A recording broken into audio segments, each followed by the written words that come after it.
આજે આપણે સમજીએ કે વોટ ઇઝ એફએસઆઈ. એફએસઆઈ એટલે કે શું? એફએસઆઈ એટલે કે ફ્લોર સ્પેસ ઇન્ડેક્સ. રિયલ એસ્ટેટની અંદર તમે આ વર્ડ કદાચ કોમન કોઈ જગ્યાએ સાંભળ્યો હશે. કોઈ જગ્યાએ બિલ્ડરને તમે ઇન્ક્વાયરી કરી હોય તો બિલ્ડરે તમને કીધું હોય કે તમે સામેથી પૂછ્યું કે ભાઈ તમારે અહીંયા કેટલાની એફએસઆઈ છે, બરાબર છે. એફએસઆઈ ઉપર જ બિલ્ડિંગ કેટલા માળનું થશે એના પર નક્કી થતું હોય છે. માન લો કે કોઈ લોકેશન વૈષ્ણોદેવી લોકેશનની એફએસઆઈ 4ની હોય, ગોતાની 2ની હોય, બરાબર છે. તો જેટલો કન્સ્ટ્રક્શન એરિયા જે નક્કી થાય એફએસઆઈ પરથી નક્કી થતું હોય છે. હવે એફએસઆઈ એ સીધી સીધો વર્ડ જે છે ને સિટીની ગીચતાને સાથે કનેક્ટેડ છે.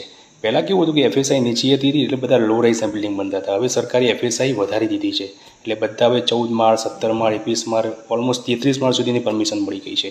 એ દિવસ દિવસે જેમ જેમ ગવર્મેન્ટ ઇન્ફ્રાસ્ટ્રક્ચરને ફોકસ કરે છે એ રીતે એફએસઆઈની બી એ ઇન્ક્રીઝ કરતી જાય છે. હવે એફએસઆઈ આપણે કેવી રીતે ફાઇન્ડ કરી શકીએ?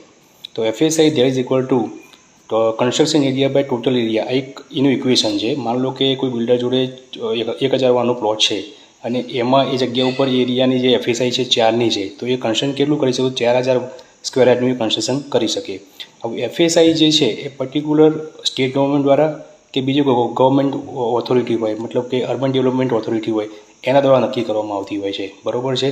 અને એફએસઆઈની અંદર કોમન ડેવલપમેન્ટનો કોઈ સમાવેશ થતો નથી. જે હાઇટ હોય કન્સ્ટ્રક્શન એરિયા એ જ નક્કી થાય છે. તો આવા જ નોલેજ વિડીયો માટે પેજને ફોલો કરો, નીચે કમેન્ટ કરો. Thank you.